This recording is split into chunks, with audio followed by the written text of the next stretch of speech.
कम समय में और कम मेहनत करके यदि आपको एक बहुत ही बढ़िया और एकदम ही हेल्दी नाश्ता बनाना हो तो ये रेसिपी आपको बहुत ही काम आ सकती है। तो इसको बनाने के लिए पहले हम इसका बैटर रेडी करेंगे। तो इस बैटर को बनाने के लिए पहले हमें चाहिए 1 कप ओट्स। अब इन ओट्स को मिक्सर जार में डाल के इसे ग्राइंड करके इसका हमें एकदम ही बारीक पाउडर रेडी करना है। चलिए, जैसे कि आप देख पा रहे हो कि ये जो ओट्स का पाउडर है ये बनकर रेडी हो चुका है। तो अब इस ओट्स के पाउडर को हम एक मिक्सिंग बोल में ट्रांसफर करेंगे। अब इसी के साथ हमें इसमें ऐड करना है आधा कप सूजी यानी कि सेमोलिना, जिसको हम रवा कहते हैं। सूजी का इस्तेमाल करने से इस नाश्ते में एक बहुत ही बढ़िया सा टेक्सचर और क्रिस्पीनेस आएगा। अब इसी के साथ हमें इसमें ऐड करना है स्वाद अनुसार नमक। तो मैंने इसमें 1 चम्मच नमक का इस्तेमाल किया हुआ है। फिर हम इसमें थोड़ा थोड़ा पानी ऐड करते जाएंगे और इसका हमें एक सेमी थिक बैटर यानी कि घोल रेडी करना है। शुरुआत में आपको बहुत सारा पानी एक साथ नहीं डालना है, वरना इसमें लम्स यानी कि गुठलियां पड़ जाएगी। तो इसलिए आप थोड़ा थोड़ा पानी ऐड करते जाइए और इसको लगातार मिक्स भी करते रहिए। ये जो बैटर है ये ना ही बहुत ज़्यादा गाढ़ा होना चाहिए और ना ही बहुत ज़्यादा पतला होना चाहिए, तो उसी के अनुसार पानी का इस्तेमाल करें। चलिए, हमारा ये जो बैटर है ये बनकर रेडी हो चुका है और इसकी जो कंसिस्टेंसी है यानी कि इसका जो गाढ़ापन है ये बिल्कुल इस प्रकार का होना चाहिए। तो अब इस बैटर को हम ढक कर इसे हम तकरीबन 10 मिनट के लिए रेस्ट करने देंगे। और जब तक ये बैटर रेस्ट करता है तब तक हम इस नाश्ते के लिए एक चटनी बनाएंगे। तो इस चटनी को बनाने के लिए आपको पहले चाहिए 2 कप कोरिएंडर यानी कि धनिया। इस धनिया को मैंने पानी में अच्छे से वॉश कर लिया और इस धनिया के साथ साथ हमें उसका स्टेम यानी कि उसकी डंठल का भी इस्तेमाल करना है। अब इस चटनी के फ्लेवर को और बढ़ाने के लिए और इसमें एक थिकनेस लाने के लिए हम इसमें ऐड करेंगे 2 बड़ी चम्मच रोस्टेड पीनट्स यानी कि सिंगदाने। यदि आपके पास ये ना हो तो फिर आप 2 बड़ी चम्मच रोस्टेड चना दाल का भी इस्तेमाल कर सकते हो। तो आज मैं ये रोस्टेड पीनट्स यानी कि सिंगदाने का इस्तेमाल कर रहा हूँ। तो इन सिंगदानों को हम एक मिक्सर जार में ट्रांसफर करेंगे। इसी के साथ इसमें जाएगा 1 बड़ी चम्मच शुगर यानी कि चीनी। फिक्र मत करें, चीनी डालने से जो चटनी है ये मीठी नहीं हो जाएगी, बल्कि चीनी डालने से इसका जो फ्लेवर है ना वो अच्छे से बैलेंस हो जाएगा। इसी में हमें ऐड करना है 10 से 12 गार्लिक क्लोव्स यानी कि लहसुन। यदि आप लहसुन नहीं खाते हो तो आप इसे नहीं डालोगे तो भी चलेगा। फिर इसमें जाएगा 2 इंच जिंजर यानी कि अदरक और इसको मैंने ऐसे रफली चॉप कर लिया था। अब मैं इसमें ऐड कर रहा हूँ 1 बड़ी चम्मच क्यूमिन सीड्स यानी कि जीरा और आधा छोटी चम्मच नमक। अब बस हमें इसको एक बार ग्राइंड करना है। जब ये ग्राइंड हो जाए तब हम इसमें ऐड करेंगे 2 कप कोरिएंडर यानी कि धनिया। अब इस चटनी में एक तीखापन लाने के लिए हम इसमें ऐड करेंगे 3 से 4 हरे मिर्च यानी कि ग्रीन चिलीज। लेकिन यदि आप ये चटनी अपने बच्चों के लिए बना रहे हो तो फिर हरे मिर्च की मात्रा थोड़ी सी कम रखें। अब इसी के साथ मैंने लिया है आधा नींबू और इसके जूस को निकाल कर हम इसमें ऐड करेंगे। और इसी के साथ हमें इसमें ऐड करना है थोड़ा सा बर्फ। तो मैंने 3 से 4 आइस क्यूब्स का इस्तेमाल किया हुआ है। बर्फ का इस्तेमाल हम इसलिए कर रहे हैं ताकि ये जो चटनी का कलर है ये ब्लेंड करते समय पर चेंज ना हो जाए। और बस इसको हम एक बार वापस ब्लेंड करेंगे और फिर हम इसमें ऐड करेंगे थोड़ा सा पानी। तो मैंने इसमें 2 बड़ी चम्मच पानी का इस्तेमाल किया हुआ है। आपको इस चटनी को कितना गाढ़ा या कितना पतला रखना है उस अनुसार आप पानी की मात्रा भी कम या ज़्यादा कर सकते हो। और अब वापस इसको हम एक बार ब्लेंड करेंगे। चलिए, हमारी जो चटनी है ये बनकर रेडी हो चुकी है। अब आपको लेना है 1 शिमला मिर्च, 1 प्याज और 1 टमाटर और इनको हमें एकदम ही बारीक चॉप करना है। तो मैंने इस प्रकार के एक वेजिटेबल चॉपर की सहायता से इनको एकदम ही बारीक बारीक चॉप किया हुआ है। चलिए, अब इस बैटर को रेस्ट किए हुए तकरीबन 10 मिनट हो चुकी है। और अब जैसे कि आप देख पा रहे हो कि ये जो सूजी है इसने सारा पानी एब्जॉर्ब कर लिया है और अब ये बैटर पहले से कई ज़्यादा गाढ़ा हो चुका है। तो अब हमें इसमें थोड़ा सा और पानी ऐड करना है ताकि ये जो बैटर की कंसिस्टेंसी है वो एडजस्ट हो जाए।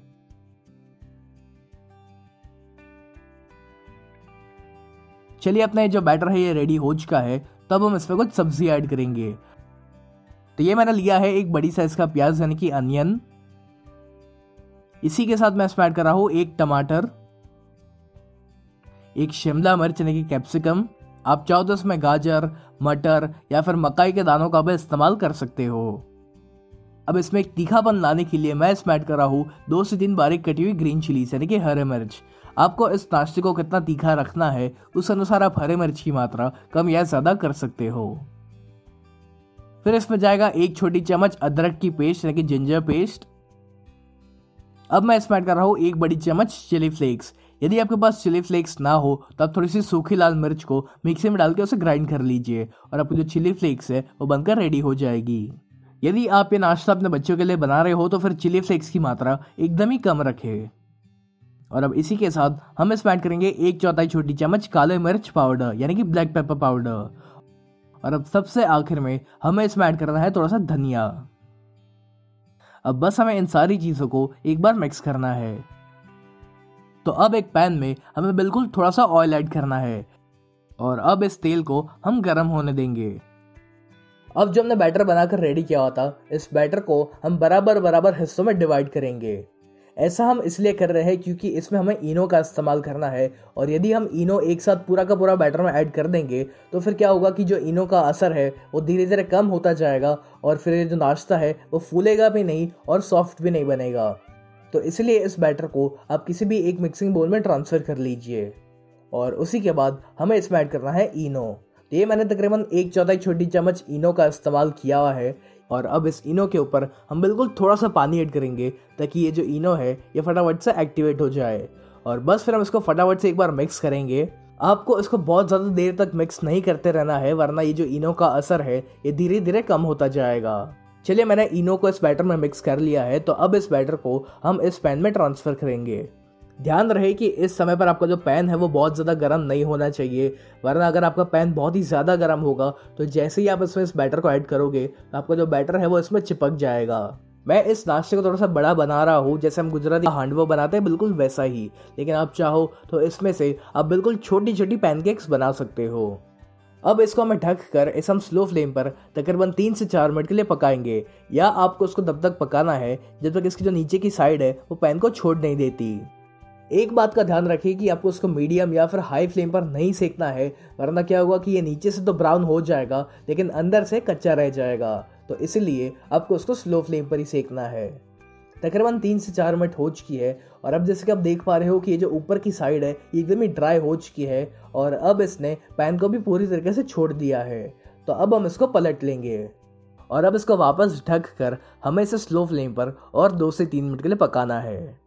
चलिए 2 से 3 मिनट हो चुकी है और अब जैसे कि आप देख पा रहे हो कि इस नाश्ते ने इस पैन को पूरी तरीके से छोड़ दिया है। तो अब हम इसको बाहर निकाल लेंगे। तो अब इसके ऊपर हम इस तरह की एक प्लेट रखेंगे और फिर हम इसको पलटना है। तो लीजिए हमारा ये बहुत ही गर्मा गर्म और एकदम ही हेल्दी नाश्ता बनकर रेडी हो चुका है और ठीक इसी प्रकार से आपको बाकी सारे नाश्ते को बनाकर रेडी करना है।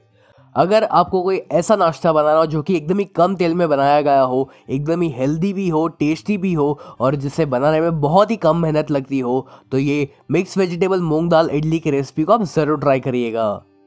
तो इस मूंग दाल की इडली को बनाने के लिए पहले आपको चाहिए 2 कप मूंग दाल। इस मूंग दाल को आपको पानी में 2 से 3 बार अच्छे से वॉश करना है ताकि इसमें जो भी डस्ट या केमिकल्स हो तो वो निकल जाए।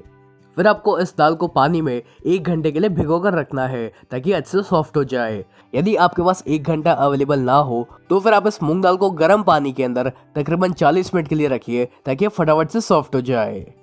चलिए इस मूंग दाल को पानी में भिगोए तकरीबन 1 घंटा हो चुका है। तो इसमें से आपको सारा पानी स्ट्रेन करना है और इस दाल को आप वापस एक बार वॉश कर लीजिए और उसके बाद हमें इस दाल को एक मिक्सर में ट्रांसफ़र करना है। अब इसी के साथ मैं इसमें ऐड कर रहा हूँ 1/4 कप कर्ड यानी कि दही और बस फिर हम इसको ग्राइंड करके इसका एक बैटर बनाकर रेडी करना है। आप चाहो तो उसको अच्छे से ग्राइंड करने के लिए बिल्कुल थोड़े से पानी का इस्तेमाल कर सकते हो। चलिए अपने जो बैटर है ये बनकर रेडी हो चुका है तो इसको आप किसी भी एक मिक्सिंग बोल में ट्रांसफ़र करके रखिए। अब आपको एक पैन में या फिर एक कढ़ाई में लेना है 2 बड़ी चम्मच तेल। तेल जब गर्म हो जाए तब हम इसमें ऐड करेंगे 1/4 छोटी चम्मच मस्टर्ड सीड्स यानी कि राई और इस राई को हम अच्छे से स्प्लटर होने देंगे। राई जब स्प्लटर होना शुरू हो जाए तब हम इसमें ऐड करना है 6 से 7 करी लीव्स यानी कि कड़ी पत्ता। आप चाहो तो कड़ी पत्ता को तोड़ कर भी इसमें ऐड कर सकते हो। और अब इसी के साथ हम इसमें ऐड करेंगे 1 चुटकी हींग यानी कि एसोफोटिडा और फिर हमें इसको कुछ सेकंड्स के लिए ही पकाना है। अब हम इसमें ऐड करेंगे 1 छोटी चम्मच अदरक की पेस्ट यानी कि जिंजर पेस्ट और 2 से 3 बारीक कटी हुई हरे मिर्च यानी कि ग्रीन चिलीज। आपको इस इडली को कितना तीखा रखना है उस अनुसार आप हरे मिर्च की मात्रा कम या ज़्यादा कर सकते हो। ये जो इडली हम बना रहे हैं इसमें हम मसालों का इस्तेमाल नहीं करने वाले, तो जो भी फ्लेवर आएगा वो अदरक, हरे मिर्च और सब्जियों का ही आएगा। अब इसमें हम कुछ सब्जी ऐड करेंगे। तो ये मैंने थोड़ा सा गाजर लिया हुआ है जिसको मैंने ऐसे छोटे छोटे क्यूब्स में कट करके रखा हुआ था। अब इसी के साथ मैं इसमें ऐड कर रहा हूँ थोड़े से फ्रेंच बीन्स, थोड़ा सा कैप्सिकम यानी कि शिमला मिर्च और थोड़ा सा मटर। आप चाहो तो इसमें थोड़ी सी पत्ता गोभी या फिर प्याज का भी इस्तेमाल कर सकते हो। अब इसी के साथ हम इसमें ऐड करेंगे स्वाद अनुसार नमक। तो इसमें मैंने 1 चम्मच नमक का इस्तेमाल किया हुआ है। आप अपने टेस्ट के अकॉर्डिंग नमक की मात्रा कम या ज़्यादा कर सकते हो। अब इन सब्जियों को हम मीडियम फ्लेम पर तकरीबन 2 मिनट के लिए भुनेंगे ताकि ये थोड़ी सी सॉफ्ट हो जाए। और अब सबसे आखिर में हमें इसमें ऐड करना है थोड़ा सा कोरिएंडर यानी कि धनिया, और इसको भी हम एक बार मिक्स करेंगे। अब ये जो हमारा सब्जियों का मिश्रण है इसको हम हमारे बैटर के अंदर ट्रांसफर करेंगे और फिर इन सभी को हमें एक बार मिक्स करना है। अब जैसे कि आप देख पा रहे हो कि ये जो बैटर है ये काफ़ी गाढ़ा है, तो इसको थोड़ा सा पतला करने के लिए हमें इसमें थोड़ा सा पानी का इस्तेमाल करना पड़ेगा। तो ज़रूरत के अनुसार आप इसमें थोड़ा थोड़ा पानी ऐड करते जाइए और इसका एक सेमी थिक बैटर बनाकर रेडी कीजिए। चलिए, इडली बनाने का ये जो बैटर है ये बनकर रेडी हो चुका है। तो अभी इसको ढक कर हम इसे तकरीबन 10 मिनट के लिए रेस्ट करने देंगे। अब आपको इस प्रकार की एक कढ़ाई या फिर एक स्टीमर का इस्तेमाल करना है और इसके अंदर हम पानी को उबालने के लिए रखेंगे। इसी के साथ हम इसके अंदर इस प्रकार की एक रिंग या फिर स्टैंड भी रखेंगे, और यदि आपके पास ऐसी रिंग या फिर स्टैंड अवेलेबल ना हो तो आप ऐसी कटोरी का भी इस्तेमाल कर सकते हो। जब तक ये पानी उबलता है तब तक जो इडली का स्टैंड है उसको हम तेल से ग्रीस कर लेते हैं। इसको आपको तेल से अच्छे से ग्रीस करना है ताकि जब इडली एक बार बनकर रेडी हो जाए तो वो इसमें से बहुत ही आसानी से बाहर निकल पाए। चलिए, इस इडली के स्टैंड को तो मैंने तेल से ग्रीस कर लिया है। तो अब हमें क्या करना है कि हमारा जो बैटर था उसको हम 2 बराबर हिस्सों में डिवाइड करेंगे। ऐसा हम इसलिए कर रहे हैं क्योंकि अगर आपने पूरे के पूरे बैटर में एक साथ इनो का इस्तेमाल किया तो जो इनो का असर है वो धीरे धीरे कम होता जाएगा। यानी कि शुरू में आपकी जो इडली है वो फूलेगी और अच्छे से सॉफ्ट भी बनेगी, लेकिन उसके बाद यदि आप इडली बनाने जाओगे तो आपकी जो इडली है वो उतनी फूलेगी भी नहीं और अंदर से हार्ड बनेगी। चलिए, मैंने इस बैटर को डिवाइड कर लिया है। तो अब हम इसमें ऐड करेंगे आधा छोटी चम्मच इनो। आज से ये मैंने रेडीमेड मार्केट में जो इनो मिलता है उसका इस्तेमाल किया हुआ है, लेकिन इनो को आप घर पर भी बहुत ही आसानी से बना सकते हो। तो अगर आपको ये जानना हो कि घर पर इनो कैसे बनाया जाता है तो आप मुझे कमेंट्स में ज़रूर लिखकर बताइएगा, मैं उसकी भी रेसिपी आपके साथ ज़रूर शेयर करूँगा। इसमें इनो डालने के बाद हम इसके ऊपर बिल्कुल थोड़ा सा पानी ऐड करेंगे ताकि ये जो इनो है ये फटाफट से एक्टिवेट हो जाए, और फिर इस इनो को हमें इस बैटर में फटाफट से मिक्स करना है। यहाँ पर आपको बहुत ज़्यादा देरी नहीं करनी है, वरना जो इनो का असर है वो धीरे धीरे कम होता जाएगा। अब जिस इडली स्टैंड को हमने तेल से ग्रीस करके रखा हुआ था उसके अंदर हम ये थोड़ा सा बैटर ऐड करेंगे। एक और बात का ध्यान रखें कि आपको इसमें बहुत ज़्यादा भी बैटर नहीं डालना है क्योंकि ये इडली बाद में फूलती भी है। अब इस इडली के स्टैंड को हमें 2 से 3 बार इस तरह से टैप करना है ताकि जो बैटर है वो अच्छे से लेवल हो जाए।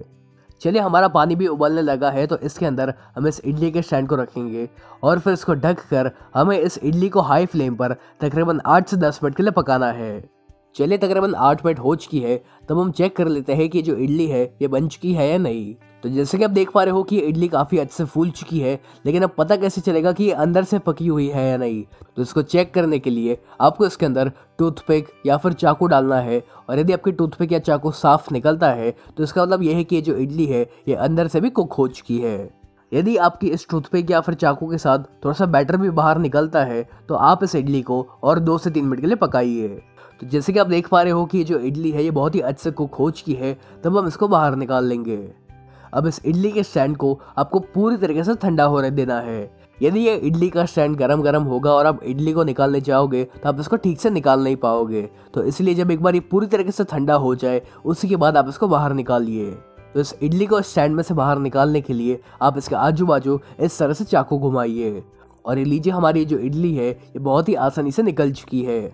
तो कैसी लगी आपको ये मिक्स वेजिटेबल मूंग दाल इडली की रेसिपी?